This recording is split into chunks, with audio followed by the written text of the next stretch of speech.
nakita natin yung paliwanag ni John kasi nasa Gospel of John tayo sa chapter 1. So nakita natin kung paano ipinakilala ni John yung ah, pagdating ng Panginoong Jesus, no? Na sinasabi niyang sa simula pa lang nandoon na siya at pinaliwanag niya na from the very beginning ay talagang Diyos, no? Makikita mo yun sa verses 1 and 2 ng John chapter 1. And nakita natin doon yung patuloy na paliwanag ni John patungkol sa Panginoong Jesus na sa kanyang buhay, sa kanyang liwanag at nagbibigay liwanag sa sanlibutan at nais talunin ng kadiliman, no? Yung liwanag na yon, subalit hindi na nagtagumpay, no? Akala ng kadiliman na nagtagumpay sila nung ipinako ang Panginoong Hesus sa krus, pero actually yun yung kalwalhatian niya, no? Nagtagumpay ang Panginoong Hesus, nagtagumpay ang liwanag at alam natin ngayon na siyempre ang kadiliman ay hindi nagtagumpay. Pinaliwanag natin, nakita natin na bagamat ang liwanag na ang Panginoong Hesus nagpakita sa buong mundo, hindi lahat tinanggap, no? Hindi lahat tinanggap ang liwanag. Sa halip, yung mga um, hindi anak ng Diyos, kumbaga, yun ang tumanggi, no? At ang mga tumanggap sa Kanya, sila yung mga binigyan ng karapatan na maging anak ng Diyos. Kung titignan mo yung verse 12, hindi sinabing and those that will receive him, hindi yung future eh. Hindi future yung verse 12 ng chapter 1. But rather ng paliwanag ni John doon, as many received him, hindi siya future tense, kundi pinapaliwanag nila yung mga tumanggap, no? Yung mga tumanggap sa Panginoong Jesus, yun ang nabigyan ng karapatan na maging anak ng Diyos. Meaning talagang talagang it belongs to para sa mga anak ng Diyos yan, para sa mga tauhan niya, no? Nakita nga natin para maging anak ng Diyos, hindi natin kagustuhan, hindi natin gawa, hindi natin kalooban, kundi yun ay dahil sa kalooban ng Diyos, no? Nakikita natin sa verse 13 na naging anak tayo ng Diyos hindi dahil sa kalooban ng tao, kundi dahil sa ito'y naging kalooban ng Diyos. Ang pagiging born again natin, hindi natin pinili, but rather it is God who siyang kusa upang tayo maipanganak muli. Parang yan 'di ba sa adoption makikita mo sa Romans, binanggit ni Pablo na tayo inampon, no? Pag tayo inampon, pag halimbawa mga bata, hindi naman kagustuhan ng bata na sila ang aampunin, 'di ba? But rather yung magulang ang merong desisyon kung sino yung kanilang aampunin, no? And yun ang ginamit ni Pablo sa Romans chapter 8 na we have been adopted. So again, ang katotohanan na inampun tayo hindi dahil sa pinili natin na tayo ampunin, but rather inampun tayo dahil nga sa ito'y kalooban ng Diyos. Naging anak tayo ng Diyos dahil sa kalooban ng Panginoon Diyos. No? Makikita mo yan sa verse 13 ng chapter 1. So tonight, siyempre habang patuloy natin pinag-aaralan ng chapter 1, patuloy tayong humihingi ng grasya sa Panginoon Diyos. Maganda talaga yung prayer ni Brother Ender na sa bawat umaga, no? Sa ating pagising, sa kalakasan na ating taglay, no?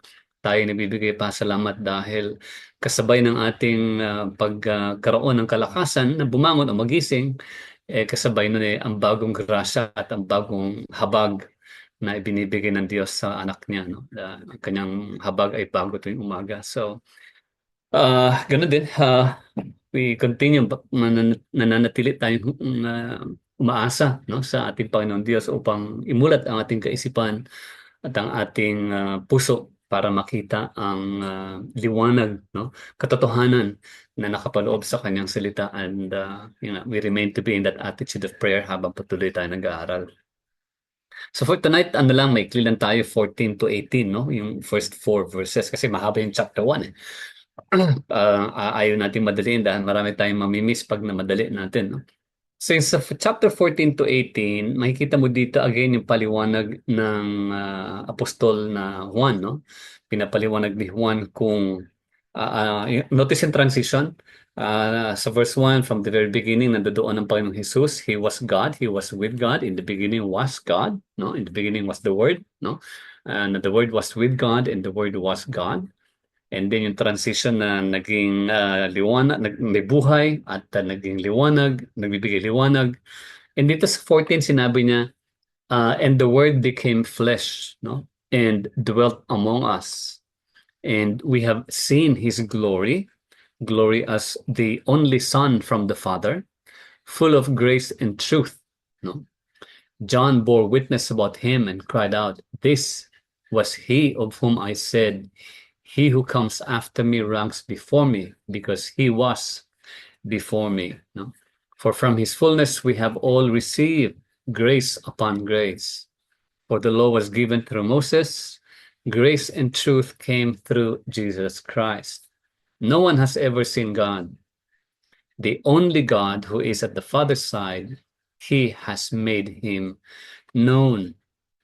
Apat na verses pero ang daming doktrina doon eh. Ang daming doktrina sa apat na verses na yun patungkol sa Panginoong Jesus, no? Lahat yan, it's all about Jesus, no? Parang sinasabi natin from day one ng ating pag-aaral, ang scripture is all about Jesus, no? Bakit? Kasi siya yung katuparan, no? Siya yung katuparan ng plano ng Diyos ng pagtubos sa kanyang mga anak. And dito sa apat na verses na ito, ang daming mga magagandang katotohanan na pinaliliwanag si John, no? Sabi niya, and the word, notice, yung logos na yun, the word naging flesh, no? Yung sinabi niyang, the word became flesh and dwelt among us, alam natin nagkatawan tao, no? Hindi lang basta-basta nagkatawan tao, kundi talaga yun, flesh talaga na divine, divine na naging tao, no? Naging tao, at hindi lang basta naging tao, kundi na nanatili, no? Among us, sa atin, at ibinunyag ang kanyang kaluwalhatian. Kung hindi natin papansin, kung babasahin lang natin in passing yung word na dwelt, ang ginamit na salita sa Griego noon, ang literal na translation noon, kung tutuusin, tabernacle, no? So yung salitang, and the word dwelt among us, sa Griego, ang ginamit ng salita eskenosen, di kaya sa literal translation is tabernacle, no?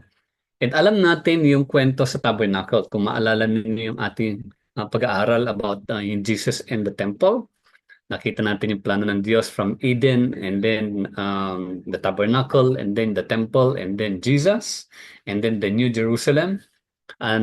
Yung plano talaga ng Diyos is from the very start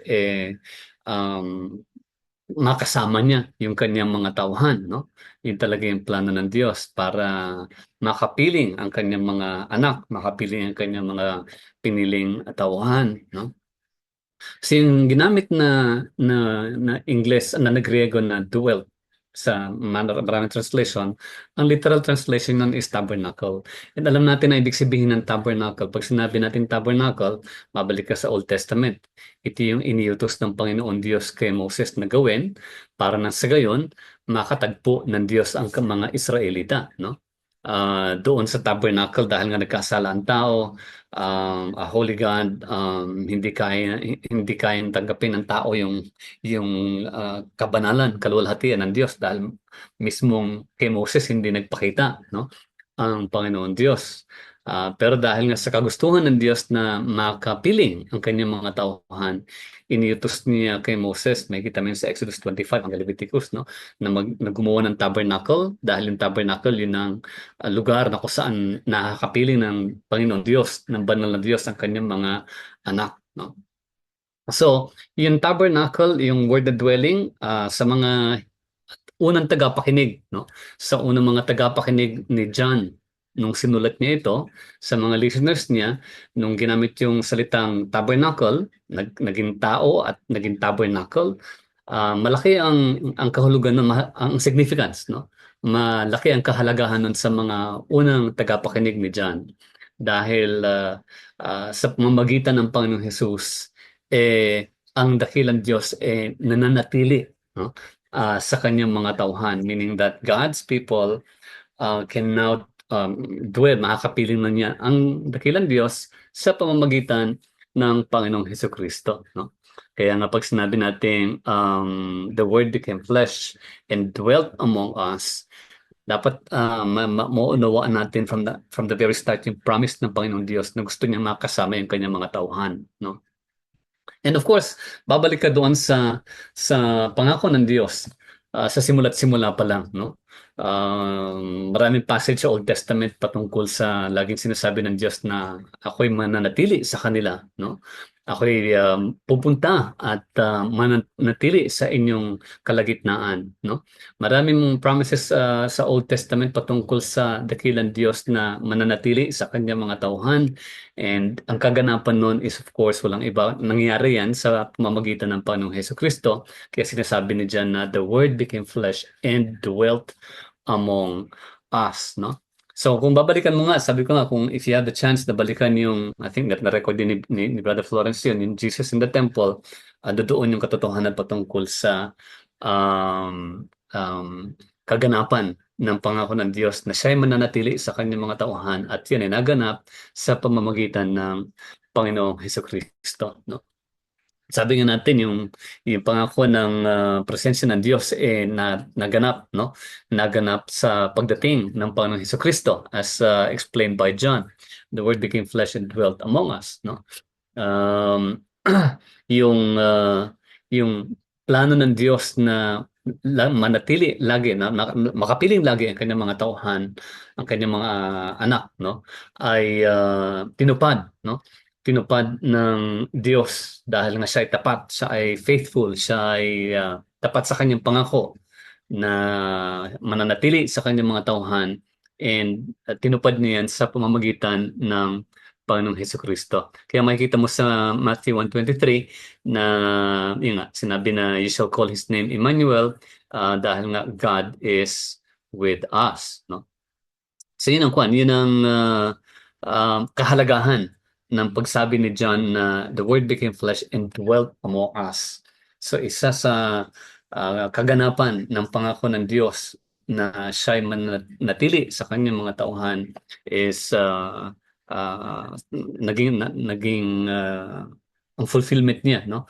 Yung fulfillment niya ay ang kaganapan niya. Yung kaganapan niya ay sa pamamagitan ng Panginoong Hesukristo.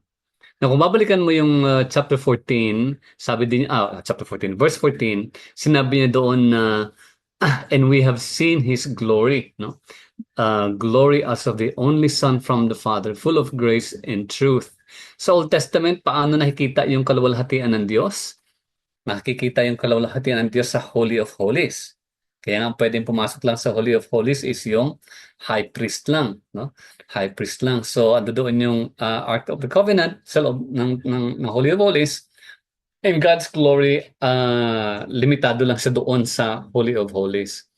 And then sinabi ni John dito na the Word dwelt among us, meaning Jesus, yung kaganapan ng pangako ng Diyos, tabernacle, nanatili sa atin, ang presensya ng Diyos nasa atin, at nakita ang kaluwalhatian ng Diyos kay Kristo Jesus, no? Paano natin nakita yung kaluwalhatian ng Diyos kay Kristo Jesus? Paano natin nakita yan? Nakita natin yan sa pamamagitan ng crucifixion, no? Sa pamamagitan ng crucifixion, dahil sa pamamagitan ng crucifixion, makikita maraming passages sa Scripture, sa pamamagitan ng crucifixion ng Panginoon Jesus, alam natin natalo ang kasalanan at ang kamatayan, no? His life, death, and resurrection, natalo ang kamatayan at ang kasalanan. Kaya nga, pinapoint out dito ni John, no, sa chapter 12, chapter 13, na yung pagkamatay ng Panginoong Jesus sa krus, yun ang kaluwalhatian, no? Kaluwalhatian ng Diyos, no? It is the glorification of Jesus, at doon nakikita yung kaluwalhatian ng Diyos Ama. Bakit? Kasi imagine, God, so divine, so pure, out of His love, dahil sa kanyang pagmamahal at sa kanyang katapatan, inialay niya yung sarili niyang anak para lang matubos ang kanyang mga tauhan. Talagang matinding kaluwalhatian yun, no? Dahil nga sa hindi natin kaya iligtas ang sarili natin, kinakailangang ipadala ng Diyos ang kanyang anak upang maligtas ang kanyang mga tauhan. Notice? Grabing kaluwalhatian yun. So, nung sinabi ni John sa verse 14 na we have seen the glory of God, tinutukoy dito siyempre yung crucifixion. Yung crucifixion ng Panginoong Jesus, yung suffering niya brings glorification dahil sa pamamagitan ng kanyang suffering, naganap yung pangako ng Diyos na pagtubos sa kanyang mga tauhan, no? So sa verse 16, of course, pagbabalikan mo yung sa scripture na lang. At pagbabalikan mo yung sinasabi ni John doon sa verse 15, sabi doon sa verse 16, sabi niya, John bore witness about him. So, sinasabi lang dito ni Juan kung ano yung role ni John the Baptist, no? Na nauna si John the Baptist. Later on, di-discuss natin sa verse 19, downwards yung role pati ni John the Baptist, no? Pero sa verse 15, pinapoint out lang dito ni John na si John the Baptist, hindi talaga siya yung Messiah, no? Ang Messiah dito, walang iba kundi ang Panginoong Hesukristo. And then sa verse 16, sinabi niya ngayon na mula sa kanyang kabuuan, from His fullness, sabi niya ganon, sa pamamagitan, no, ng Panginoong Hesukristo, inatanggap natin ang grasya ng Diyos. From His fullness, we have all received grace upon grace. And then compare niya sa verse 17 na sa pamamagitan ni Moses na ibigay ang batas, pero sa pamamagitan ng Panginoong Hesukristo, ibinigay ng Diyos ang kanyang grasya at ang katotohanan.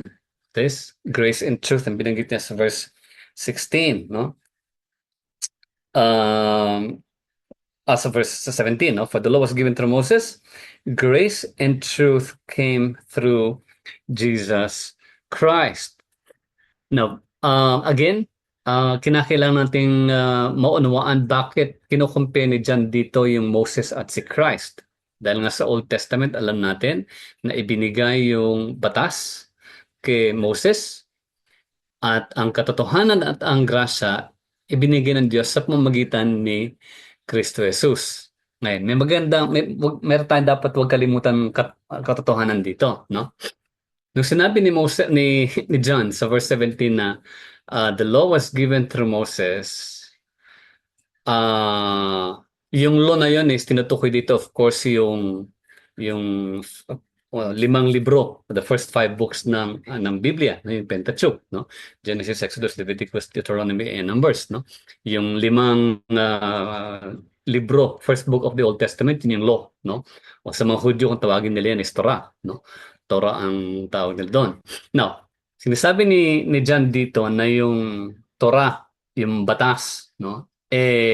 Ibinigay sa pamamagitan ni Moses. Bakit ibinigay yung batas? Okay? Bakit ibinigay yung batas? Para malaman ng tao yung character ng banal na Diyos at yung mga dapat nilang gawin. Now, we have to understand this. Ano yung nauna? Yung pagpili ng Diyos sa Israelita o yung pagbigay ng batas? Ano yung nauna doon? Naunang pinili ng Diyos, di ba? Naunang pinili ng Diyos yung mga Israelites as His chosen nation, no? People. Mas una niyang pinili. And doon nung pinili niya, sa kanya ibinigay yung batas.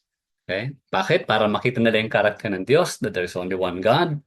At kung ano yung expectation, ano yung dapat ipamuhay ng mga piniling anak ng Diyos. Now, ano din, dapat nating i-absorb, no?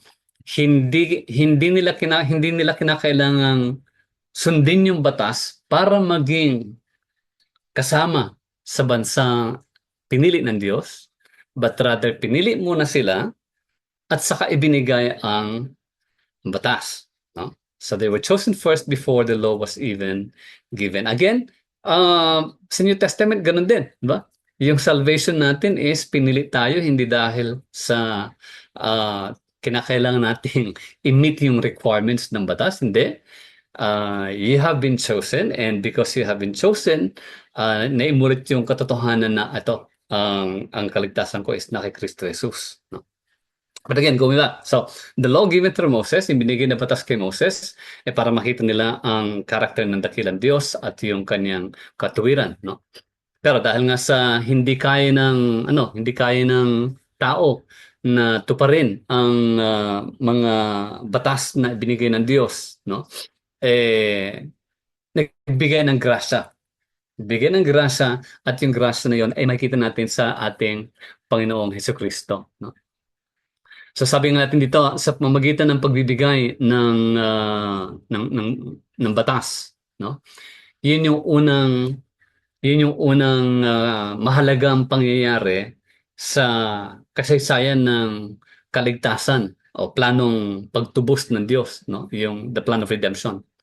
Dalawang events yun eh. Dalawang events dalawang significant event, dalawang mahalagang bagay sa history ng salvation from Genesis down to Revelation. Ano yung dalawang bagay na yan? Yung the giving of the law and the coming of Jesus Christ. Bakit? Kasi doon makikita yung talagang plano ng Diyos na tubusin yung kanyang mga tauhan. Sabi nga natin, yung kaganapan, yung completion ng plan of redemption is naganap sa pamamagitan ng Panginoong Hesukristo, no? With the coming of Christ, yun nga, na ibunyag yung tunay na grasya at yung katotohanan, no? Katotohanan na walang iba kundi kay Kristo Jesus. Notice, iisa lang ang katotohanan. Iisa lang ang katotohanan, at yung katotohanan na yon, sinabi ni John, wala iba kundi ang Panginoong Hesukristo. Remember, binanggit nila ito sa chapter 14 verse 6, na sabi niya, I am the way, the truth. Iisa lang ang katotohanan. So, wala nang iba pa. Kaya pag may dumating pang iba, may mga subsequent na dumating after ng Panginoong Hesukristo, at may ibang dumating at sinasabing ito yung totoo, pag sinabi na sila ang totoo, parang sinasabi nilang hindi totoo ang Panginoong Hesus. Kasi iisa lang ang truth. Iisa lang ang katotohanan. At ano yung katotohanan na yon? Panginoong Hesukristo, anak ng Diyos, Diyos from the very start, inialay ang buhay niya para maligtas sa mga anak ng Diyos. Pagka dumating yung iba, may iba pang dumating kagaya ni Joseph Smith. At sinasabi ni Joseph Smith, ito ang tunay na revelation ng Diyos. Hindi na pwedeng magkaroon ng panibagong katotohanan dahil sinabi na ng Panginoong Hesus, I am the way, the truth. Sila yung katotohanan. Kaya wala nang ibang, lahat ng nagsasabing sila ang totoo, obviously, false na yon. Dahil iisa lang ang katotohanan, at ang katotohanan nga ay na kay Kristo Jesus, no? Kung sino siya, ano yung ginawa niya, at ano yung relasyon niya sa banal na Diyos, no? That He is God from the very beginning.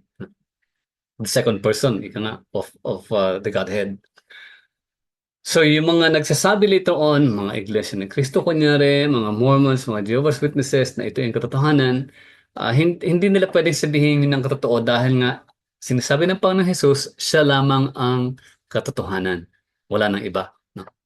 So kaya pinoint out ni John yan sa verse 70, at sabi niya, for the law was given through Moses, grace and truth came through Jesus, no? Yung grasya ng Diyos at yung katotohanan ng Diyos ay dumating sa pamamagitan ng Panginoong Hesus.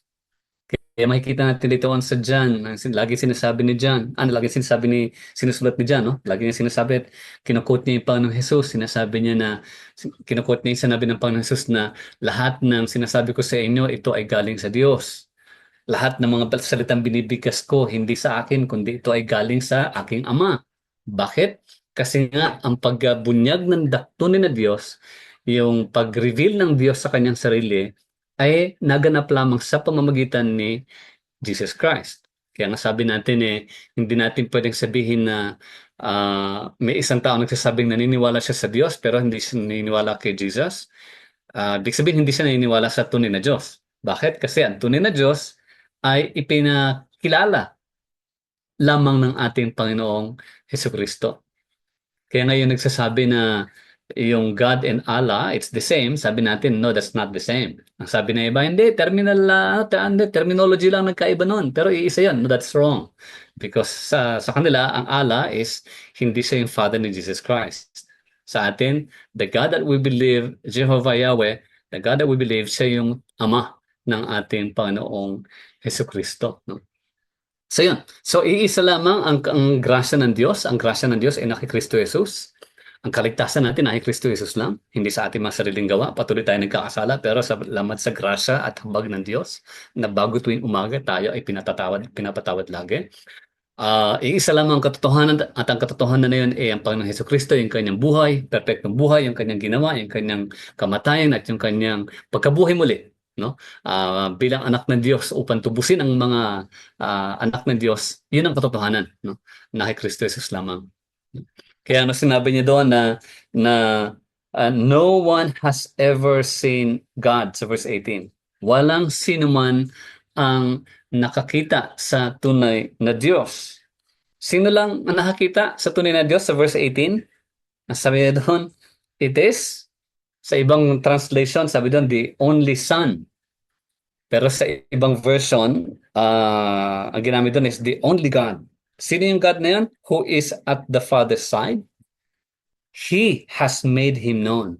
So again, reiterate ni John dito na yung tunay na Diyos ay ipinakilala lamang, bubusang i-revise ko lang, makikilala lamang natin ang tunay na Diyos sa pamamagitan ng Jesucristo. No? We can only know the one true God through Jesus Christ. Yun ang sinabi doon sa verse 18 eh. No one has ever seen God. Sino nakakita sa Kanya? It is the only God who is at the Father's side. Sino ba yung who is at the Father's side? No other than the Lord Jesus Christ, di ba? He has made Him known. The Christ, the Lord Jesus has made the one true God known. No? Kaya doon natin na naunawaan na, okay, ang relasyon natin sa Diyos Ama ay sa pamamagitan lamang ni Kristo Jesus. Hindi siya naiiba sana eh. Hindi yan naiiba sa sinabi ng sumulat ng Hebrews, no? Of course, hindi natin alam kung sino yung sumulat ng Hebrews. Pero hindi yan naiiba sa sinulat ng Hebrews sa chapter 1, verse 1, no? Nung sinabi niya na, verse 2, sabi niya, in these days, in these last days, sabi niya sa verse 2, God has spoken to us by His Son. Of course, referring to the Lord Jesus Christ. If you remember, study natin sa Hebrews chapter 1, again, pinakikita dito yung role ng Panginoong Jesus na sa pamamagitan lamang ng Panginoong Jesus natin nakilala ang Diyos dahil ang Diyos nagsalita sa pamamagitan ni Kristo Jesus. Sabi nga ng Hebrews, He is the exact radiance, no? Ang Panginoong Jesus is the exact radiance of God. Again, patungkol sa divinity ng Panginoong Jesus na tunay na Diyos, no? Tunay na Diyos at divine ang ating Panginoong Jesus, hindi lang sa tao katulad ng paniniwala ng Jehovah's Witnesses at ng Iglesia ni Cristo, no? Jesus is divine. Hindi natin pwedeng sabihin kilala natin ang Diyos kung hindi natin tinatanggap yung katotohanan tungkol sa tunay na karakter ng Panginoong Jesus. At tanong tunay na karakter niya, that He is God from the very beginning. He was with God from the very beginning. He is the Son of God, divine in nature, and sa pamamagitan niya ay nalikha lahat ng bagay, no? Sa pamamagitan niya. God created the heavens and the earth, pero nakita natin na it was through Jesus Christ that everything was created. Colossians, kita mo rin sa John, kita mo rin sa Hebrews, no? And many passages na it is through Christ that everything was created. So, makita natin doon yung katotohanan na ang Panginoong Hesukristo, He is superior than Abraham, no? Mas mataas siya than Abraham, He is superior than Jacob, and nakita natin sa Hebrews, He is superior than Moses, no? Sa ating study ng Hebrews chapter 4, no? Why? Because He is divine. From the very beginning, He was with God because He was God from the very beginning, no? Kaya nga yung yung ating pagkilala sa Diyos hindi dahil sa tradisyon. Yung ating pagkilala sa Diyos hindi dahil sa nakagisnan, but rather yung pagkilala natin sa Diyos sa pamamagitan ng pagkilala natin sa katauhan ng Panginoong Hesukristo. At yan sabi nga natin, na laman-lamang natin sa pamamagitan ng kilos ng banal na espiritu, no? So yan po nun. Marami siyang katotohanan sa 4 verses na yun. Pero ayun nga, yung katotohanan na hindi na natin kailangan ng templo, hindi na natin kailangan ng physical temple to meet God. We can meet God anywhere, kahit saan man. Bakit? Kasi yung ating pagkatagpo natin sa Diyos ay nagaganap sa pamamagitan ng ating Panginoong Hesukristo. Kaya nga tinawag na God is with us, Emmanuel, di ba? Emmanuel ang Panginoong Jesus. It is through Him that we can encounter God. Hindi na kailangan ng templo, no? Hindi na kailangan ng tabernacle because Jesus Himself, ang Panginoong Jesus mismo, siya na ang tabernacle, ang templo, no? Ang templo na kung saan we can meet God through the Lord Jesus Christ. Yung katotohanan na ang grasya ng Diyos ay naibunyag sa pamamagitan ni Kristo Jesus. Iisa lamang ang katotohanan. Wala iba kundi ang Panginoon Hesukristo. Pag may nagsasabing iba na, ito yung bagong revelation ng Diyos, mali na yun, no? Because there can only be one truth. Kaya nga kung titignan mo sa Galatians chapter 1 verse 8 and 9, may babala si Pablo doon. Yung babala ni Pablo na pag may nagpahayag ng ibang ebanghelyo, kahit galing pa siya kahit isa pa siya anghel, sabi niya, no? Let him be eternally cursed kung may magpahayag ng ibang ebanghelyo. Galatians 1, 8 and 9. Bakit? Kasi iisa lang ang katotohanan, no? And that is the Lord Jesus Christ. Yung mga na dumating later on at nagsabing yun ang totoo, that can never be true because sabi nga ni Pablo, sabi nga ni John, there is only one truth at in-acknowledge, kinonfirm yun mismo ng Panginoon Jesus sa John 14:6 nung sinabi niya, I am the way, the truth, and the life. At iisa lang, no? Ang nakakita sa tunay na Diyos, walang iba kundi ang Panginoong Hesukristo. Kaya sinabi ni Hebrews chapter 1 that siya mismo, He is the exact radiance, no? Of God, the one true God. So yung mga mga basic pero mahalaga. Minsan nakakalimutan natin yung kahalagahan ng grasya ng Diyos, no? Yung grasya ng Diyos na yun, na hindi natin deserving pero patuloy nating natatanggap yung hindi natin deserve. Ano yun? Yung kanyang pag-ibig, yung kanyang katapatan, yung kanyang kapatawaran, no? This is all because of God's grace na reveal, na ibunyag sa pamagitan ng ating Panginoong Hesukristo. Kaya nga tayo, we continue to, no? Kaya nga tama tayo, na tayo, we always fall short of God's glory, no? Hindi natin sinasang-ayunan yung paniniwala na pag ikaw Kristiyano ka at pag nagkasala ka, hindi ka tunay na Christian. That is so wrong. Kasi in every day of our lives, sa ating pananalita, sa ating kaisipan, sa ating kilos, in any way of living, we always fall short of God's glory, no? Kaya nga kailangan natin ng grasya, no, ng Diyos. Kaya nga maganda sinabi doon sa verse 15 yata, sa verse 16, na sinabi niyang grace upon grace, no? For from His fullness we have all received grace upon grace. Sa verse 16, grasya, no? Natatanggap natin ang grasya ng Diyos. Bakit? Kasi hindi natin talaga kayang mabuhay ng perpekto sa mundong ito. Kasi anak tayo ni Adam, no? We are descendants tayo ng Adam, sinful pa rin yung nature natin, no? We struggle with sin and sabi nga natin madalas na naliligaw tayo ng landas, pero salamat sa sinabi ni David sa Psalm 23, your rod and your staff. Pag shepherd, di ba? Kasi yung shepherd, meron siyang staff and rod. Your rod and your staff, they comfort me. Bakit? Kasi alam natin tayo ay ibabalik sa tamang landas, no? Lagi tayong hindi tayo pababayaan, kumbaga, hindi tayo hahayaang maligaw totally na landas because God will continue to sustain us through the Lord Jesus Christ, no? So yun ang ating study in regard to yung kahalagahan ng Jesus dwelling in us. He is God's tabernacle, no? And Yung in truth na Jesus is divine. Nakita natin yan sa verse 1 and inulit niya dito sa verse 18. Nung sinabi niyang, no one has ever seen God. It is the only God. Sino yung God na ulit niyan? Who is at the Father's side? The Lord Jesus Christ. He, no, has made him known. Again, it talks about the divinity of the Lord Jesus Christ. No?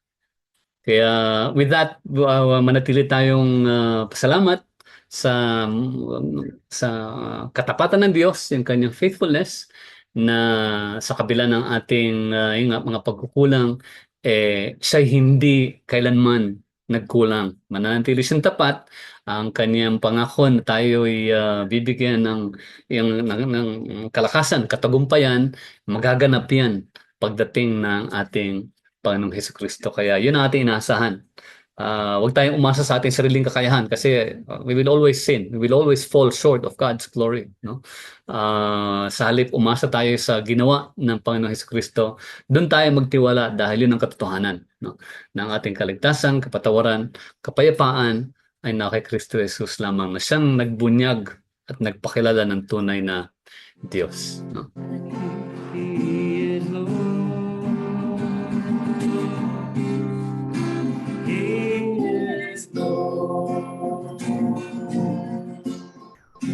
He has risen from the dead, and he is Lord. Every knee shall bow, every tongue confess that Jesus Christ